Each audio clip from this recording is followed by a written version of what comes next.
Hello, BBN. Would it be interesting for Kentucky to have a guy with a lot of college experience on his resume? That's the case with Qayden Samuel. Let's analyze it. The search for new talent is a constant in Kentucky basketball's recruiting, and the recent interest in Qayden Samuels, a four-star point guard, reinforces the strategic vision that Mark Pope and his team have demonstrated since taking over the program. With an impressive resume and a prominent position in the national ranking, Samuels emerges as a promising name that could add value to the renewal and excellence project that Kentucky is building for the upcoming seasons. Ranked as the number 15 prospect in the country in the 2026 class by the On3 industry ranking, a weighted average that uses the four main recruiting media companies, Samuels also appears as the 8th best point guard and the highest-rated player in the state of Maryland. These numbers are not just statistics. They reflect the potential of a versatile athlete with refined skills and a competitive mindset that aligns perfectly with the DNA of Kentucky basketball. After all, we are talking about a program that has always prioritized players capable of making an immediate impact both in college and at the higher levels. The fact that Samuels has been in contact with Kentucky assistant coach Alvin Brooks III is a clear sign that the program is closely monitoring his development. Furthermore, the presence of Mark Pope and other members of the coaching staff at the NBPA Top 100 camp, where Samuels is currently attending, demonstrates how serious the Wildcats are about his interest. The camp, known for bringing together some of the best talent in the country, serves as a laboratory to evaluate not only players' technical skills, but also their leadership, decision-making, and adaptability in highly competitive environments. Samuels has attracted attention not only from Kentucky, but from a wide range of elite universities. Georgetown, Alabama, Syracuse, Villanova, Washington, Virginia Tech, Providence, Florida State, and Kansas are among the programs that have expressed interest. Even Texas, Maryland, Virginia, and NC State showed up during the spring tournaments to get a closer look at him. This reinforces the idea that we are looking at a player with universal appeal, whose style of play can fit into many different systems and philosophies. What makes Qayden Samuels particularly appealing to Kentucky is the combination of experience and versatility he brings to the table. His ability to read the game and make quick decisions under pressure is a plus, especially in a program like Kentucky, where fast pace and tactical execution are key. Plus, his education at Bishop McNamara, MD, a school known for developing high-level athletes, suggests he is already accustomed to competing against the best in the country. For Kentucky, recruiting Samuels would be more than just an addition to the roster. It would be an investment in a promising future. As the program looks to solidify its transition into a new era, taking a chance on a player like Samuels could be the right move to ensure that its legacy of excellence remains intact. Additionally, it's worth noting that the mutual interest between Kentucky and Samuels is a reflection of the program's reputation on the national stage. Even amid changes and adjustments, Kentucky remains an attractive destination for the nation's top prospects. The ability to attract players like Samuels, who have a deep list of options, is a testament to the prestige and infrastructure that the program offers. From top-notch coaching support to state-of-the-art training facilities, Kentucky knows how to create an environment that is conducive to the development of its athletes. If Samuels ends up donning the blue and white of the Wildcats, he could be a key player in that process, helping to shape the identity of a team that is determined to reclaim its place at the top of college basketball. Let's get going. And speaking of a former Wildcat, the turbulent chapter of Demarcus Cousins' career in Puerto Rico took on even more dramatic contours with the decision of the Baloncesto Superior National to suspend the former Kentucky star for the remainder of the 2025 season. The incident that culminated in this punishment occurred during a game between the Mets de Guaynabo and Vaqueros de Bayamon on June 9th, when a heated argument between Cousins and a fan escalated into one of the most controversial moments of his career in sports. Cousins, who has faced numerous challenges throughout his career, saw his time in the Puerto Rican League take an unexpected turn after the episode. A video widely shared on social media shows the player making inappropriate gestures and, later, putting his hand in the face of an opposing fan who verbally invaded his space on the court. The incident sparked outrage and drew attention to the lack of emotional control that has marked some moments in his professional life. In addition to his immediate ejection from the game, Cousins was fined $4,250 and is now officially out for the remainder of the season. An additional fine of up to $5,750 could be imposed, pending a more detailed review of the case.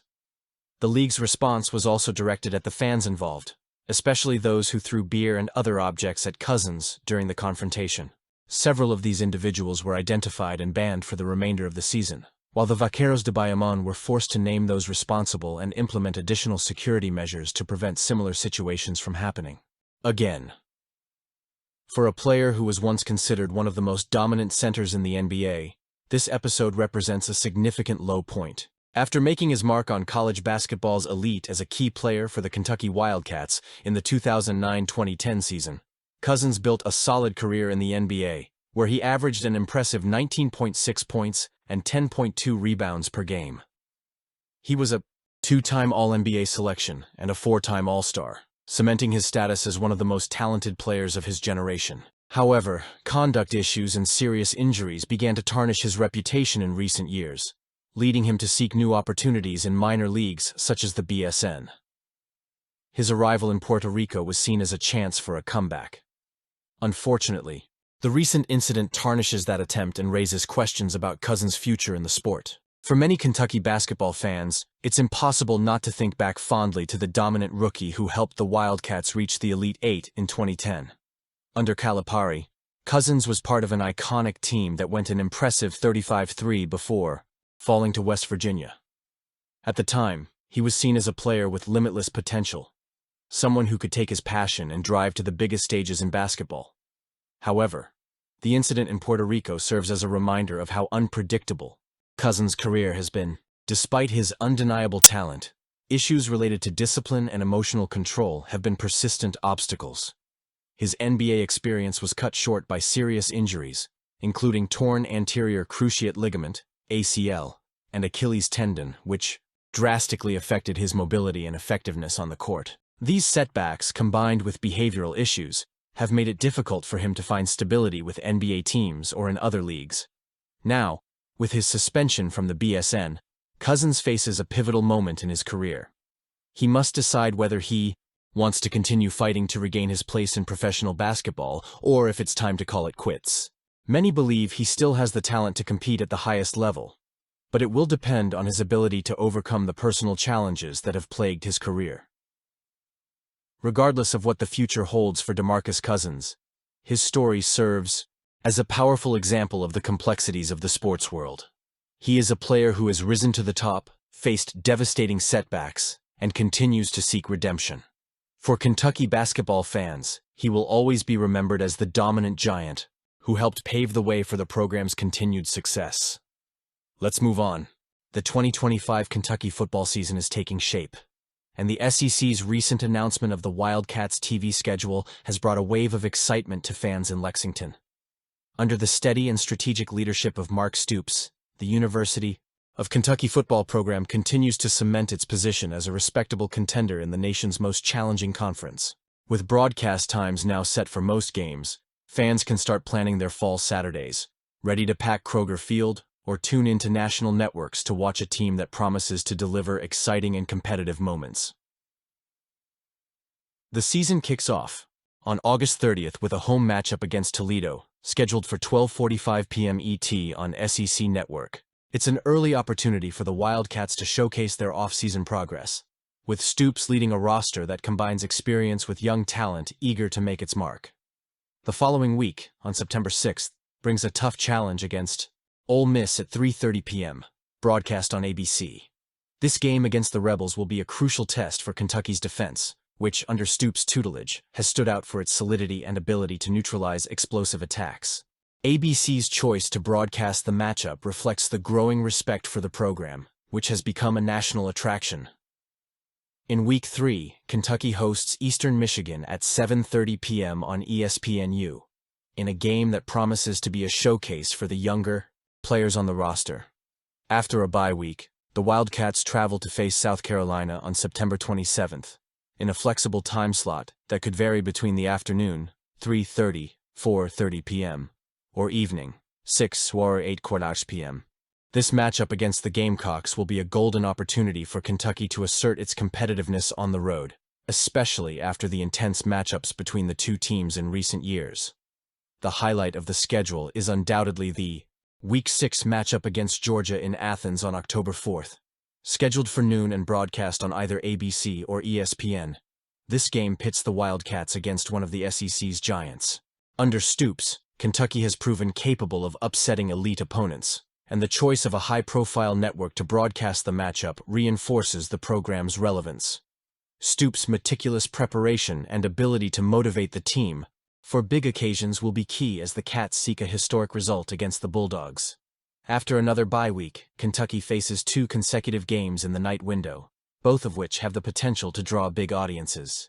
On October 18th, the Wildcats host Texas, an opponent that brings with it the weight of its tradition and the strength of its fan base. The following Saturday, October 25th, is the Classic against Tennessee, a matchup always full of rivalry and excitement. Both games, scheduled between 6 and 8 p.m., promise to be high-voltage affairs at Kroger Field, with the stadium pulsing under the lights of the night. The choice of prime-time slots for these matchups is a testament to Stoops' work in elevating the program's status, transforming the Wildcats into a must-see attraction for college football fans. The upcoming games, against Auburn, November 1, and Florida, November 8, have been given flexible designations, which keep expectations high as the times can be adjusted to maximize viewership. Auburn, in particular, will be a challenge on the road. But Kentucky's defensive consistency and Stoops' ability to adjust strategies in games away from Lexington give fans reason to be optimistic. The home matchup with Florida is an opportunity for the Wildcats to continue building their reputation against storied SEC opponents.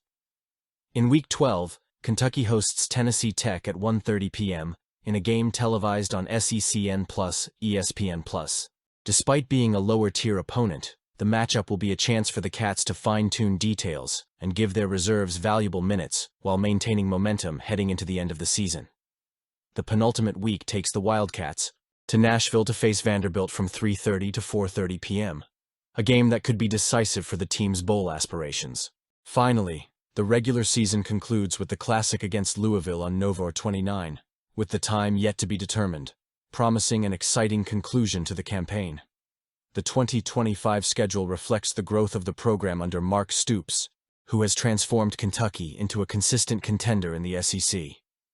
The presence of games on national networks such as ABC, ESPN, and ESPNU, as well as prominent time slots such as the nighttime windows against Texas and Tennessee, demonstrates the respect the program has earned. Will you be watching the games? Comment below.